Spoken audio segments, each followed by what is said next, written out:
আজকের এই ভিডিওতে আমি দেখব লোড রেগুলেশনের সার্কিটটা।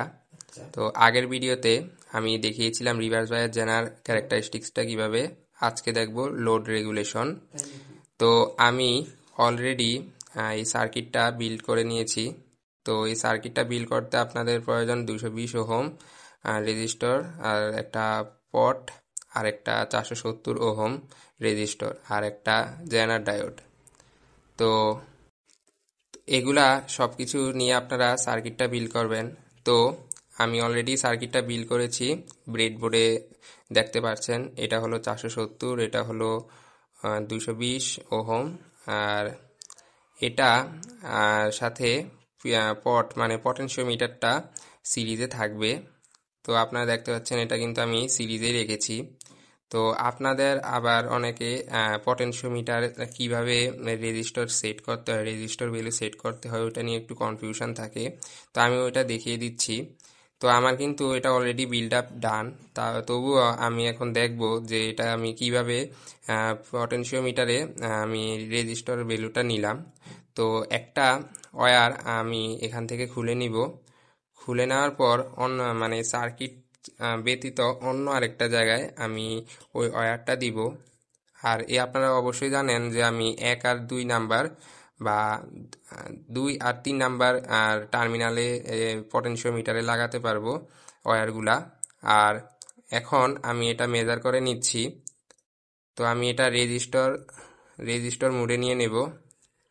তো এখানে দেখতে পাচ্ছেন আমি কিন্তু অলরেডি 5.01 কিলো ওহম রেজিস্টর নিয়ে রেখেছি। তো এটা এখন আমি এই নোবটা ঘুরিয়ে আমি এখন আমার এই রেজিস্টর ভ্যালুটা কিন্তু চেঞ্জ করতে পারবো। তো রেজিস্টর ভ্যালুটা আমি আপাতত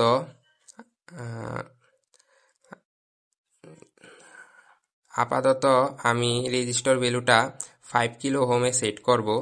তো আমি এখন এটা আবার আস্তে আস্তে ঘুরিয়ে 5 কিলো ওহমে নেব। যখন ডিএমএম এ শো করবে 5 কিলো ওহম, তো এখানে দেখতে পাচ্ছেন 4.99 কিলো ওহম আসছে। তো আমি এটাই রাখবো। কি এখন পটেনশিওমিটারের ভ্যালুটা কিন্তু হয়ে গেছে 4.99 কিলো ওহম। তো আমি এখন এটাকে যেখান থেকে খুলেছিলাম সেখানে লাগিয়ে দিব। তাহলে আমার পটেনশিওমিটারটা এখন 5 কিলো ওহমের মতন, 5 কিলো ওহম রেজিস্টরের মতন কাজ করবে।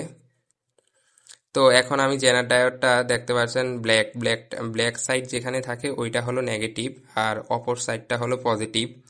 তো আমি এটা রিভার্স বায়াসে লাগিয়েছি, যেমন আমার সার্কিটে করতে বলেছে। এখানে দেখতে পাচ্ছেন প্লাস থাকবে নিচের দিকে, মাইনাস থাকবে উপরের দিকে। তো সেমভাবেই আমি জেনার ডায়োডে মাইনাস উপরে রেখেছি আর প্লাসটা নিচে রেখেছি। তো তারপর আমি ভোল্টেজ সোর্সগুলো অ্যাড করে নিয়েছি। ডিসি ভোল্টেজটা, যেটার ভোল্টেজ হলো 10 ভোল্ট। তো আমার সার্কিটও কিন্তু 10 ভোল্টে চেয়েছে। তো এখন আমি কিছু র্যান্ডম মানে রেজিস্টরের ভ্যালু নিব, দেন মেজার করব। তো আমি নিয়েছিলাম 5 কিলো ওহম পটেনশিওমিটারে। তো এখন আমি ভিএল মানে লোডের অ্যাক্রসের যেই ভোল্টেজটা ওইটা মেজার করব। তার জন্য আপনারা সার্কিট দেখলে বুঝবেন যে লোড বলতে এখানে 220 ওহমের সাথে যেই পটেনশিওমিটার আছে ওইটার অ্যাক্রসের যেই ভোল্টেজটা, তো ওইটা আমাকে বাইর করতে হবে। তো আমি পজিটিভ প্রোবটা দেব রেজিস্টরের সাথে, আর নেগেটিভটা দেব এইখানে যেটা আছে পটেনশিওমিটারের গ্রাউন্ডের মানে সেকেন্ড ওয়্যারের সাথে, কারণ ওইটাই হলো লোড। এখানে আসে 6.14 ভোল্ট। তো আমি যদি এখন এটা মিলাই আমার ডাটার সাথে দেখতে পারেন 6.14 ভোল্ট। দেন এখন আমি 220 যেই রেজিস্টরটা আছে ওইটার অ্যাক্রসে যে ভোল্টেজটা মেজার করব। তার জন্য সেমভাবে আপনারা হয়তো পারেন যে ডিএমএমটা এখানে লাগাবেন, পজিটিভ প্রোব আর নেগেটিভ প্রোবটা রেজিস্টারের অ্যাক্রসে লাগাবেন, তাহলে একটা ভ্যালু আসবে। তো এখানে আমার এসেছে 255.8 মিলিভোল্ট। তো আমি এখন যদি মিলাই 244 মিলিভোল্ট এসেছে, কারণ আমার তখন পিওটির ভ্যালুটা একটু বেশি ছিল। তো এমন আপ ডাউন হতে পারে। আর বাকিগুলো আপনারা, বাকি যেসব ভ্যালু আছে আপনারা পটেনশিওমিটারের ভ্যালুটা চেঞ্জ করে করে এই যে 220 ওহমের রেজিস্টরের অ্যাক্রসের ভোল্টেজ আর লোডের অ্যাক্রসের ভোল্টেজটা বাইর করতে পারবেন। Thank you everybody.